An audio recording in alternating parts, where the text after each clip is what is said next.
سورۃ المائدہ کی آیت نمبر 106 سے آج کا درس شروع ہو رہا ہے، اور یہاں پر مسئلہ یہ بیان ہو رہا ہے کہ اگر کوئی موت کو قریب پا کر وصیت کرے تو کون گواہ ہونا چاہیے، اور پھر مسلمان گواہ ہو سکتا ہے یا غیر مسلم بھی گواہ ہو سکتا ہے، بہترین صورتحال کون سی ہے آئیڈیل سچویشن گواہی کے حوالے سے، اور ایسی صورتحال جو آئیڈیل تو نہیں ہے لیکن ایکسیپٹیبل ہے، قابل قبول ہے، وہ بھی بیان ہوگی۔ اور جو گواہ ہیں اگر وہ کوئی گڑبڑ کریں تو پھر اس کا کیا طریقہ کار ہوگا، تو یہ خاص اہم مسئلہ یہاں پر بیان ہو رہا ہے۔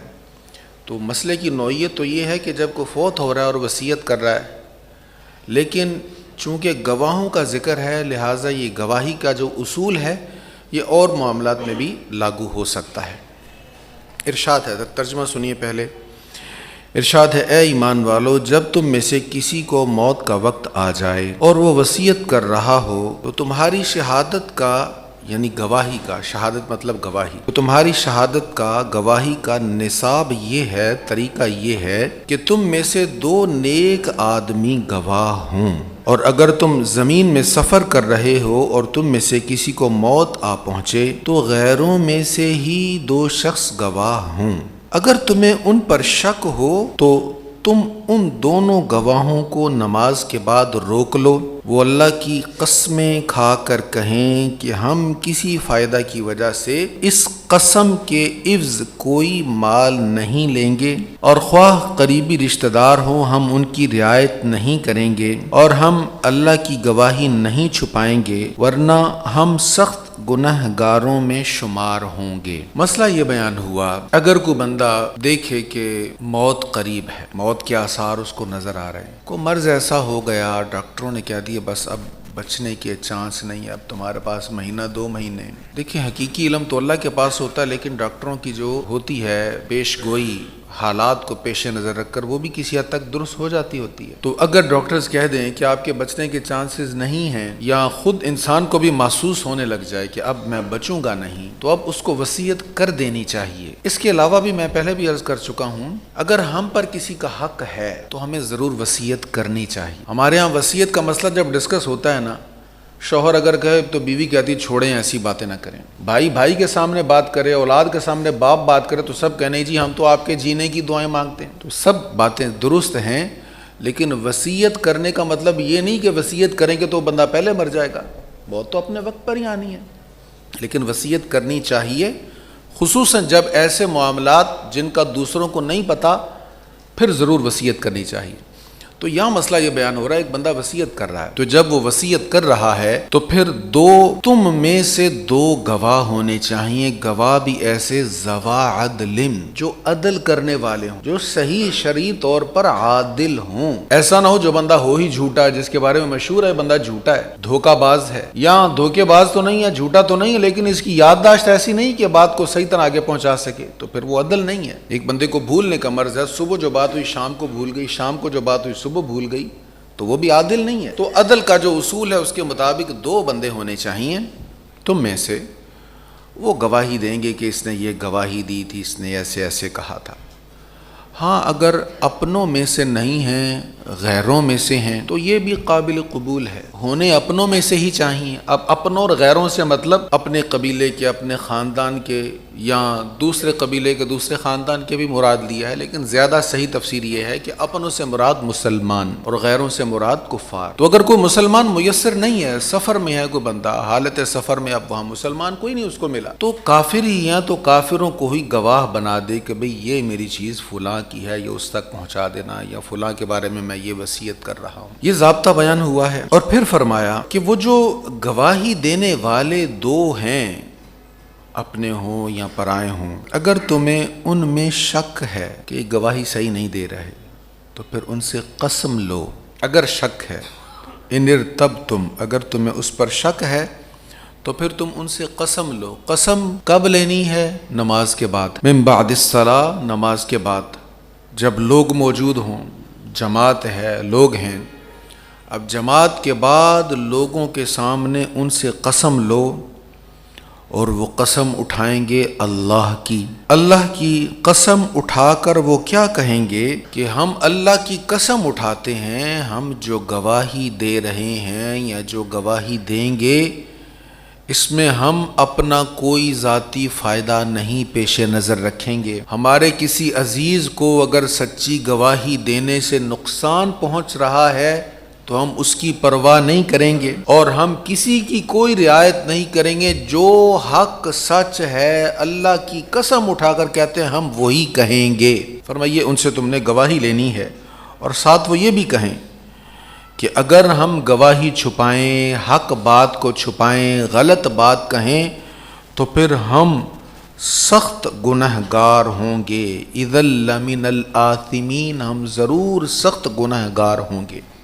کیوں؟ اس لیے کہ جھوٹی گواہی دینا یہ معمولی بات نہیں ہے، یہ کبائر میں سے ہے، کبیرہ گناہ ہے۔ ہمارے ہاں جھوٹی گواہی، آخر میں جا کر پھر میں اس پر بات کروں گا، جھوٹی گواہی کو معمولی سمجھا جاتا ہے، اور جھوٹی گواہی معمولی شے نہیں ہے۔ نبی کریم صلی اللہ تعالیٰ علیہ وآلہ وسلم ٹیک لگا کے بیٹھے ہوئے تھے۔ حضرت سیدنا ابو ہریرہ رضی اللہ تعالیٰ عنہ کہتے ہیں حضور علیہ الصلوۃ والسلام نے فرمایا کہ میں تمہیں بڑے بڑے گناہوں کے بارے میں بتاؤں؟ ہم نے عرض کی جی یا رسول اللہ بتائیں، بڑے بڑے گناہ، تاکہ ہم زیادہ محتاط ہو جائیں۔ فرمایا اللہ کے ساتھ کسی کو شریک ٹھہرانا یہ بڑا گناہ ہے۔ کبیرہ گناہوں کی فہرست میں سب سے بڑا گناہ شرک ہے۔ ہمارا معبود اللہ ہے بس، اور کوئی ایسا نہیں ہے جس کی ہم عبادت کریں، ہو ہی نہیں سکتا۔ فرمایا بڑا کبیرہ گناہ اللہ کے ساتھ کسی کو شریک ٹھہرانا۔ دوسرا فرمایا والدین کی نافرمانی کرنا، دوسرے درجے پر حضور نے اس کو بیان کیا، ٹیک لگائی ہوئی ہے۔ پہلی بات کہی شرک کے بارے میں، دوسری والدین کی نافرمانی، پھر ایک دم آگے آ گئے۔ یعنی حضور علیہ السلام نے فیل کروایا کہ اب جو بات کہنے لگا ہوں بڑی اہم ہے، میں ٹیک لگا کر نہیں تمہیں بتا رہا۔ حضور نے سچویشن تبدیل کی، آگے آئے، ٹیک چھوڑی اور فرمایا ہاں بڑا گناہ ہے جھوٹی بات کہنا اور جھوٹی گواہی دینا۔ جھوٹی بات کہنا، جھوٹی گواہی دینا، جھوٹی بات کہنا، جھوٹی گواہی دینا، جھوٹی بات کہنا، جھوٹی گواہی دینا، جھوٹی بات کہنا، جھوٹی گواہی دینا۔ آپ کو لگے گا کہ بات میں ریپیٹ کر رہا ہوں، حضور نے ایسے ہی کیا، یہ میں حضور کی سنت ادا کرنے کی کوشش کر رہا ہوں۔ راوی کہتے ہیں ہمیں لگا حضور بس اب یہی کہتے رہیں گے، بار بار حضور نے کہا۔ سرکار کریم علیہ السلام کسی بات کو ایک بار کہہ دیں تو ہمارے لیے کافی ہے وہ، لیکن حضور نے اپنی پوزیشن تبدیل کی اور بار بار اس کو دہرایا، بار بار دہرایا، اور ہماری توجہ دلائی کہ جھوٹی بات کہنا، جھوٹی گواہی دینا یہ بہت بڑا گناہ ہے، یہ کبیرہ گناہوں میں سے ہے۔ آج ہمارے ہاں عدالتی نظام میں جو ہو رہا ہے الامان والحفیظ، اللہ تعالی ہمارے حال پر رحم فرمائے، اس کا بہت بڑا وبال ہے جھوٹی گواہی دینے کا۔ جو جھوٹی گواہی دلا رہا ہے، جو اس کو پروموٹ کر رہا ہے، جو یہ رستے دکھا رہا ہے، جو سمجھا رہا ہے، جو یہ چور رستے دکھا رہا ہے لوگوں کو، جو جھوٹی گواہیوں کے گاہکوں کو ملا رہا ہے اور جھوٹی گواہی دینے والے بکاؤ لوگوں کے ساتھ تعلق بنوا رہا ہے، یہ کبیرہ گناہ ہے۔ اللہ تعالی ہم پر رحم فرمائے۔ تو حضور علیہ الصلوۃ والسلام نے اس پر بڑی توجہ کروائی ہے کہ جھوٹی گواہی دینا بہت بڑا گناہ ہے۔ اب جھوٹی گواہی صرف عدالت میں ہو رہی ہے؟ نہیں، ہر جگہ ہو رہی ہے۔ تو پہلے اس مسئلہ کو سمجھیں۔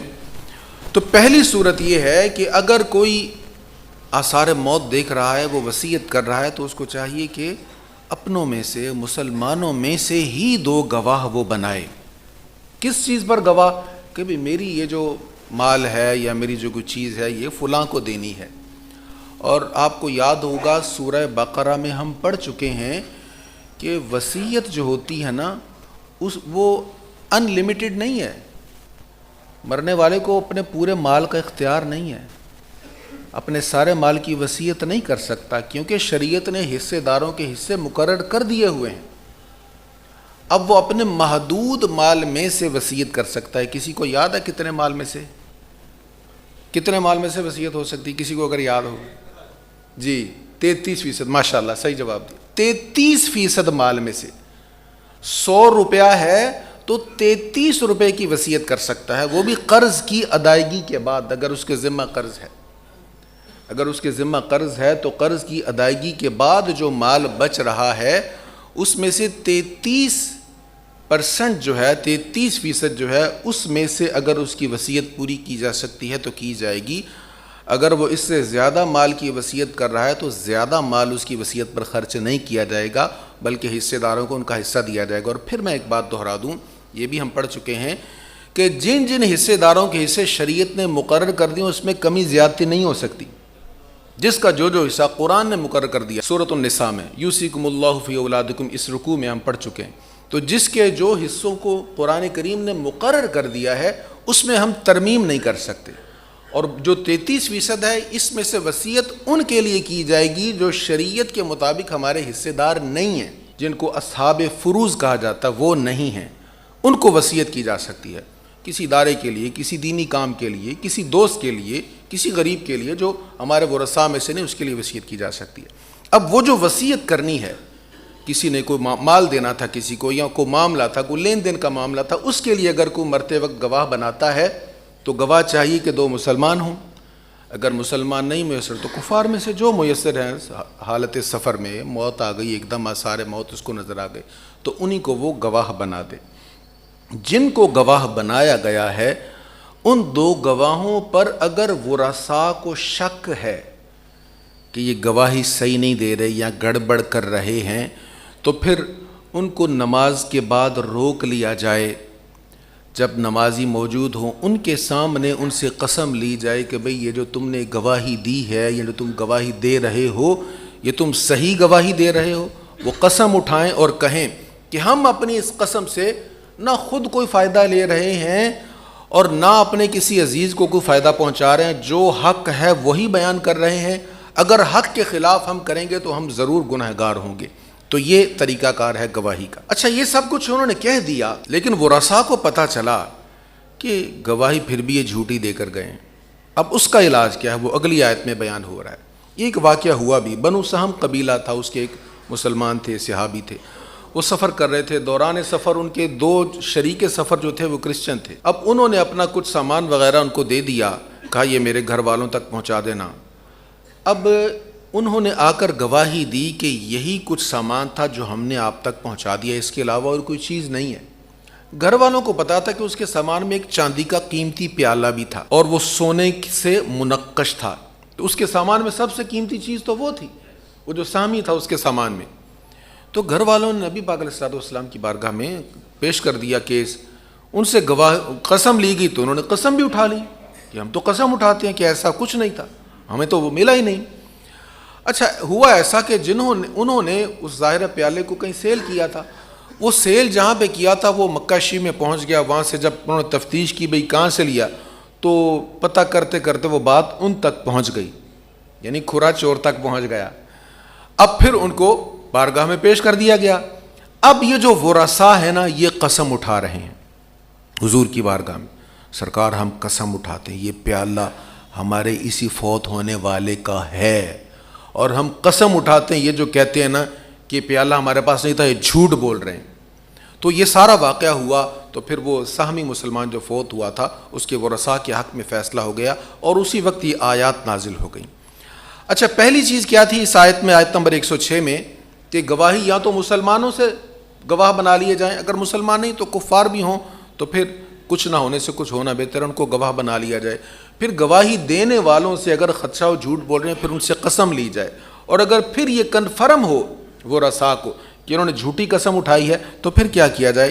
اگلی آیت میں بیان ہو رہا فَإِنْ عُثِرَ, پھر اگر معلوم ہو جائے کہ وہ دونوں گواہ کسی گناہ کے مرتکب ہوئے ہیں تو جن لوگوں کا حق ان لوگوں نے ضائع کیا ہے ان کی طرف سے 2 گواہ ان کی جگہ کھڑے کیے جائیں, اور وہ گواہ اللہ کی قسم کھا کر کہیں کہ ہماری گواہی ان گواہی دینے والوں کی شہادت سے زیادہ برحق ہے, اور ہم نے حد سے تجاوز نہیں کیا ورنہ ہمارا شمار ظالموں میں ہوگا. اب جو ورثاء ہیں یہ گواہی دیں گے ان کے خلاف کہ ہماری گواہی, یہ بھی اللہ کی قسم اٹھائیں گے اور کہیں گے ہماری گواہی ان کی گواہی سے زیادہ درست ہے, اگر ہم حد سے تجاوز کریں تو ہم ضرور ظالموں میں ہوں گے. یہ ان سے گواہی لی جائے گی, اور ان کی گواہی کے بعد, ان کے دلائل کے بعد, جیسے انہوں نے دلیل بھی پیش کی کہ یہ پیالہ ہے, پھر ان کے حق میں فیصلہ کیا جائے گا۔ اب اللہ تعالیٰ ارشاد فرما رہا ہے کہ یہ جو ہم نے طریقہ کار آپ کو بتایا، ذالک، یہ طریقہ، ادنا، زیادہ قریب ہے کہ ان سے بھی قسم لو اور ان کو پتہ ہو کہ اگر ہم نے جھوٹی قسم اٹھائی تو وہ رسا کو اگر کوئی پروف مل گیا، کوئی دلیل مل گئی تو ان کے پاس بھی قسم کا اختیار ہے۔ اب ان کی جھوٹی قسم کا رد ان کی سچی قسم سے ہو جائے گا، اور پھر ان کے پاس جو مزید پروف ہوگا اس پروف کی وجہ سے ان کے حق میں فیصلہ ہو جائے گا۔ جو ان کی قسم تھی اس قسم کا رد ان کی قسم سے ہو جائے گا۔ تو اللہ تعالیٰ فرما رہا ہے یہ جو طریقہ ہم نے بیان کیا یہ اس بات کے زیادہ قریب ہے کہ وہ صحیح گواہی دیں جب انہیں پتہ ہوگا کہ ان کے پاس بھی قسم کھانے کا اختیار موجود ہے۔ ہماری قسم کے بعد اگر ان کو کوئی دلیل مل گئی تو وہ بھی قسم اٹھا سکتے ہیں، تو وہ بھی سوچ سمجھ کر قسم اٹھائیں گے۔ ایسے ہی ہر کوئی منہ اٹھا کے پھر قسم نہیں اٹھائے گا۔ یعنی کسی کے پاس یہ اختیار نہیں ہے کہ جتنے مرضی پکے دلائل دوسروں کے پاس ہوں تو وہ کہے میں نے تو بھائی قسم اٹھا لی، بس بات ختم۔ بات ختم نہیں ہوگی۔ قسم سے اگرچہ بات ختم ہو جاتی ہے لیکن اس سچویشن میں قسم سے بات ختم نہیں ہوگی۔ جب ان کے پاس دلیل موجود ہے تو ان کی قسم کا رد ان کی قسم سے ہو جائے گا اور فیصلہ ان کے حق میں ہو جائے گا۔ تو اللہ تعالیٰ فرما رہا ہے یہ طریقہ اس بات کے زیادہ قریب ہے کہ وہ وصی یعنی وہ شہادت دینے والے اس طرح گواہی دیں جس طرح گواہی دینے کا حق ہے، یا وہ اس بات سے ڈریں کہ وہ رسا کی قسموں کے بعد ان کی قسمیں مسترد کر دی جائیں گی۔ پبلک میں قسمیں اٹھوائی گئیں ان سے، اب پبلک میں ہی یہ قسمیں اٹھائیں گے تو ان کی قسمیں جب رد ہوں گی تو پبلک میں لوگوں میں ان کی انسلٹ ہوگی۔ تو ہمارے ایک مزاج ہوتا ہے نا، اللہ سے ڈرنا نہیں ہے، لوگوں سے ڈرنا ہے۔ اللہ کی پرواہ نہیں، لوگوں کی پرواہ ہوتی۔ تو دونوں چیزیں یہاں پیش نظر ہیں، اللہ سے بھی ڈرو، یہاں لوگوں کے سامنے بھی تمہاری انسلٹ ہوگی، تو اس بات کا خوف ان کے دل میں ہونا چاہیے۔ فرمایا وہ اس بات سے ڈریں کہ وہ رسا کی قسموں کے بعد ان کی قسمیں مسترد کر دی جائیں گی۔ اور آخر میں کیا ارشاد ہے، واتقوا اللہ واسمعوا، اور اللہ سے ڈرتے رہو۔ ہم سب سے کہا جا رہا ہے اللہ سے ڈرتے رہو۔ واللہ لا یہدی القوم الفاسقین، اور اس کے احکام سنو، اور اللہ نافرمان لوگوں کو ہدایت نہیں دیتا۔ یہ فسق ہے جھوٹی گواہی دینا، گناہ کبیرہ ہے۔ جھوٹی گواہی پر مصر رہنے والوں اللہ ہدایت نہیں دیتا۔ اب ہمارے ہاں میں نے شروع میں عرض کیا کہ جھوٹی گواہی صرف عدالتوں میں نہیں ہے، ہر جگہ ہے، ہمارے سیل فون پر ہے، ہمارے لیپ ٹاپ پر ہے۔ ہم کس کو پروموٹ کر رہے ہیں اور کس کی ہم تائید کر رہے ہیں، یہ گواہی دے رہے ہیں۔ ہم دیکھتے ہیں ایک بندہ اس نے غلط کام کیا، ہم پھر بھی کہتے ہیں نہیں یہ صحیح ہے بھائی، یہ ٹھیک ہے، مجھے اس سے پیار ہے، یہ میرا محبوب لیڈر ہے، اس میں لاکھ عیب صحیح لیکن یہ ٹھیک ہے۔ ہم گواہی دیتے ہیں۔ اللہ تعالیٰ فرما رہا ہے، یہ حضور نے کیا فرمایا، ایک دم چونک کر کیا کہا، بڑے گناہ کبیرہ میں سے کیا ہے، جھوٹی بات کہنا اور جھوٹی گواہی دینا۔ ہمارے یہاں سوشل میڈیا کا ماحول ایسا، اتنا جھوٹ بولو، اتنا جھوٹ بولو، اتنا جھوٹ بولو کہ سچ کا گمان ہونے لگ جائے، ساری دنیا جھوٹ بولنے لگ جائے، جھوٹ کبھی بھی سچ نہیں ہوگا۔ اور ہمارے ہاں ایک مزاج یہ بھی ہے جھوٹی گواہی کا کہ ایک واقعہ کے دو پہلو ہیں، ایک پہلو پر اتنا شور مچا دو کہ دوسرا پہلو چھپ جائے اس میں۔ فار ایگزامپل، مثال کے طور پر ایک شخص کو دوسرا شخص بھرے بازار میں گالیاں دیتا ہے، وہ شریف آدمی سنتا رہتا، وہ گالیاں دیے جا رہا ہے، نہیں باز آ رہا، اس کا بھی بلڈ پریشر شوٹ کر گیا، اس نے زور سے تھپڑ لگا دیا۔ اب حق بات کیا ہے، قصور دونوں میں سے کس کا ہے؟ دونوں کا ہے، قصور دونوں کا ہے، لیکن زیادہ کس کا ہے؟ گالیاں دینے والے کا۔ قصور تھپڑ مارنے والے کا بھی ہے کہ آپ کے پاس اختیار نہیں ہے خود فیصلہ کرنے کا، عدالت میں جائیں۔ صحیح قانون تو یہی ہے نا کہ وہ عدالت میں جا کے رجوع کرے کہ بھرے بازار میں اس نے میری انسلٹ کی، مجھے گالیاں دی ہیں۔ اس نے خود فیصلہ کیا، خود قاضی بن گیا اور تھپڑ مار دیا۔ لیکن ہمارا سوشل میڈیا کیا کرتا ہے، بس ٹرولنگ کی جائے گی، اس نے تھپڑ مارا، اس نے تھپڑ مارا، اس نے تھپڑ مارا، کیوں مارا، ادھر کوئی دھیان ہی نہیں ہے۔ یہ وہ گواہیاں ہیں جو حق کے خلاف ہیں۔ بڑے بڑے جرائم ہوتے ہیں جن کے رد عمل میں پھر جرائم ہوتے ہیں، تو ہم رد عمل پر فوکس کرتے ہیں اور بڑے جرائم کو چھوڑ دیتے ہیں۔ اب وہ کیا ہوتے ہیں آپ سب بخوبی جانتے ہیں۔ اللہ تعالی ہمیں ہدایت نصیب فرمائے، حق کہنے، حق سننے، حق پر ثابت رہنے اور اس کو فروغ دینے کی توفیق نصیب فرمائے۔ وآخر دعوایا ان الحمد للہ رب العالمین۔